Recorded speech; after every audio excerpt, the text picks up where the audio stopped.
শাশুড়ি মা যদি আমাকে চিনতে পেরে আসছে কি হবে আজ আর হবে কি বলেছে যখন সাক্ষাৎ হয়েছে রাধারানী কিন্তু ভয়ে ভীত হয়ে গেছে।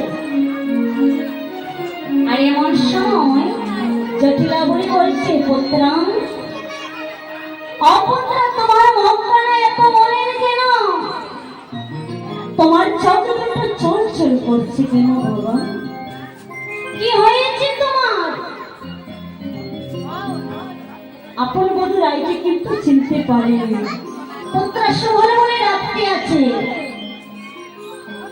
বলছে রাধারানী মনে মনে ভাবতে আছে আমার শাশুড়ি আমাকে চিনতে পারেনি, আমি এবার বিপদে পড়েছি তো, আমার তো এবার মাউমা বলে ডাকতে হবে।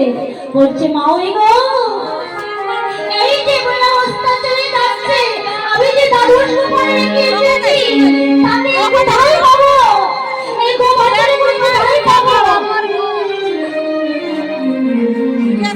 পুত্রা শিব